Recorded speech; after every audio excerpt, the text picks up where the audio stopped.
Hi guys, welcome to my first ever vlog.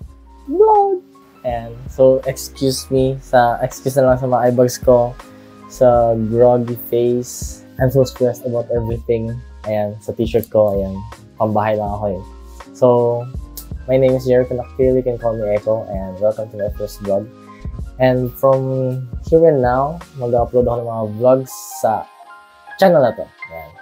Subukan kong i-manage yung time ko para makapag-edit and as much as possible maging consistent at the same time while flying. Okay? So, sa video natin today, pag-uusapan natin lahat ng mga experience ko simula nung pumunta ako dito sa La Union. Actually, hindi. Nung time na nagkaroon ako ng schedule sa flight and paano ako nakaabot from here to here. Okay? So, actually, nag-start lahat yan sa nung gabi, nung September 4, 2024. Nung nakapunta na kami doon, dito sa La Union, and nagkaroon kami bigla ng schedule amidst the Typhoon Enteng. Tapos, nagkaroon ng schedule. Ayan, panoorin yung video. So, yung video na ipapakita ko sa inyo is just me and walking around the streets. Kasama ko ang aking kaklase na si Jill. During that time, hindi kami na-inform sa lahat ng mga bagay-bagay na yan. And it's just, ayun, parang nabigla kami. Like, kakapunta pa lang namin dito. First time ko sa dorm. First time ko mag-manage ng expenses ko.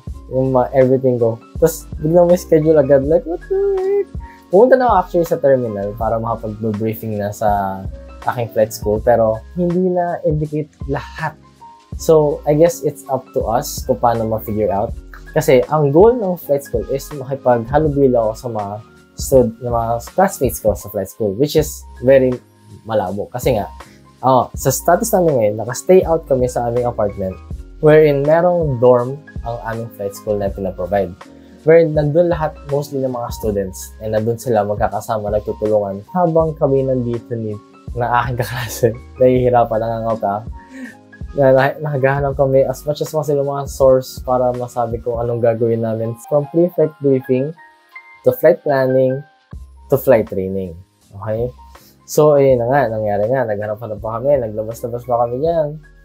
Yung ginawa namin, wala kaming flight plan. Dumiretso kami sa airport kasi doon lang makuha yung flight plan. Hindi pumunta kami doon. After na makuha yun, then actually, yung time na chinat na ako ng aking FI, which is yung naka-assign na flight instructor sa akin. Chinat ako na pwede pumunta sa dorm niya para magpasign ng flight plan.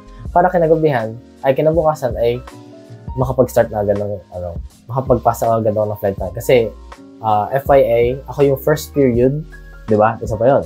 First time sa dorm, first time sa expenses, pag-manage sa everything. First time dito mag-stay out. Tapos, first period mo. First time ko mag-flying. Di ba? The pressure is all real.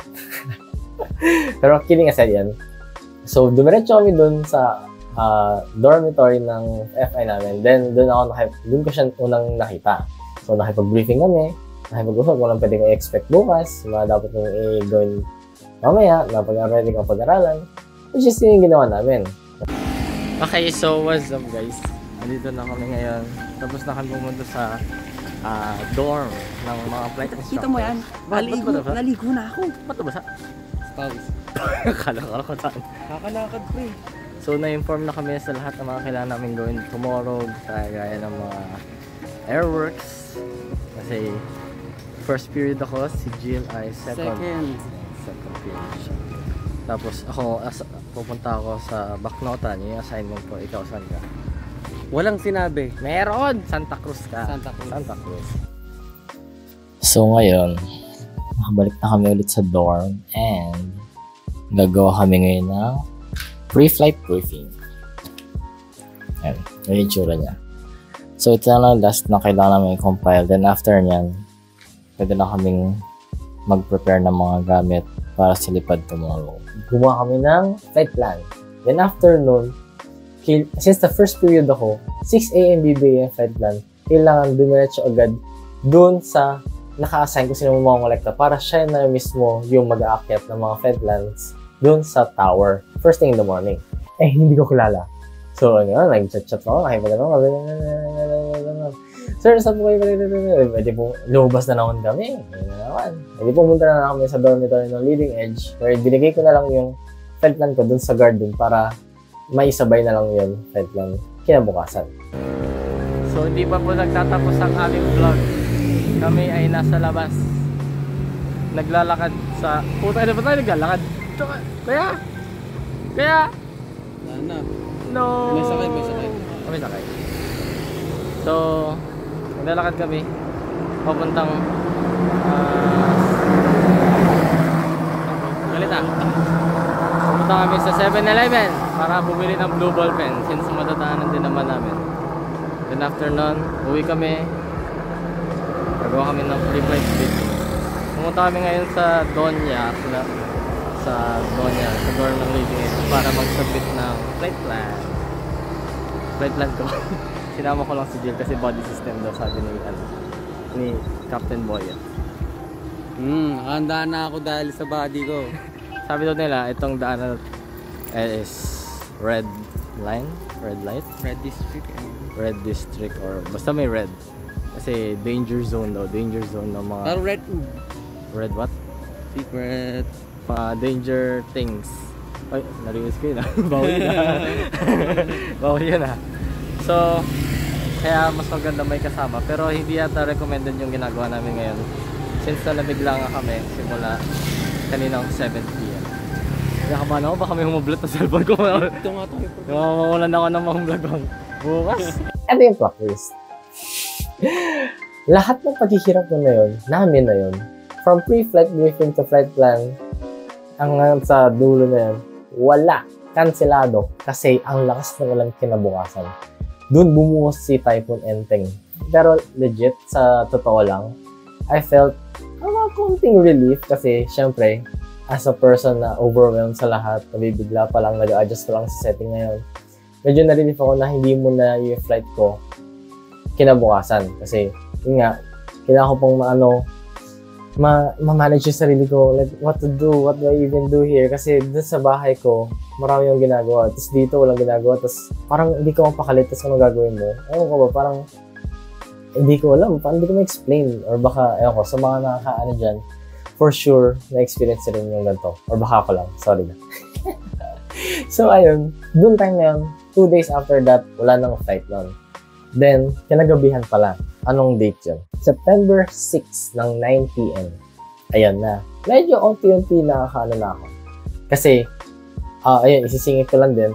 September 5, pumunta kami sa terminal, sa airport, para maturuan ako mag-360 inspection na aking flight instructor. Which is, nakuha ko naman yung grasp. Ayun. Yun yung September 6 ng kinagabihan. Doon ko ginawa lahat. At least, noong time na yun, nagawa ko na lahat without the help of mga friends na pinagkuhanan ko ng ano. Kaya, ayun, nagawa ko na dire-diretso, hanggang sa umabot sa point na parang, alam mo yun, parang hindi pa rin ako ready. Meron pa rin tiny bit of myself na nagsasabi na parang hindi pa ako ready lumipad. Parang kailangan ko pa mag-adjust. Yun yung naging turning point ng aking problema. Doon ako medyo bumagsak. And ayun, nakuha ko yung attitude na parang ang negative ko, parang hindi ko magagawa to kasi hindi ako prepared, ganyan. Ang bigat sa pakiramdam, ganun, parang hindi ako makapag-focus kasi dahil baka di ko magagawa ng maayos yung mga pinapagawa sa akin ng FI ko. Wala yung feeling. Kaya ang nangyari, nung nag-360 inspection kami, yun, doon, yung part na yun, goods na yun. Then, most of the inspection namin, okay naman, okay din. Yun lang, medyo nakangapa ako since as a person na kailangan ng validation with everything para malaman ko kung tama ba yung ginagawa ko. Nanghihingi ako lagi ng confirmation kung tama ba ang ginagawa ko sa FI ko, which is hindi dapat ganon. So, ayan guys, we're back at it again sa ating vlog. We're back at it again sa ating vlog! Nagbabalik tayo ngayon for our first attempt.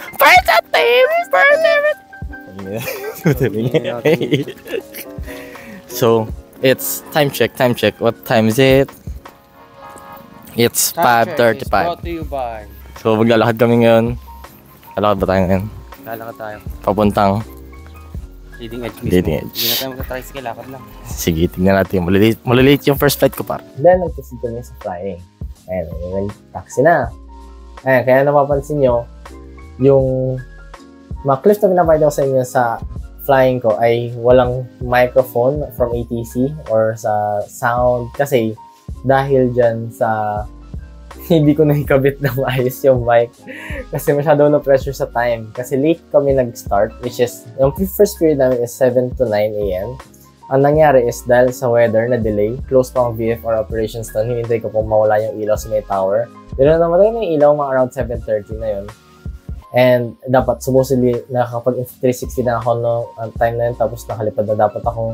Tapos, hindi pa yun, 7:30 na. Kinuha ko pa yung mga documents na kailangan, yung mga row. Then, hindi ko pa na, inintay ko may signature na mga AMT na kailangan pumirma.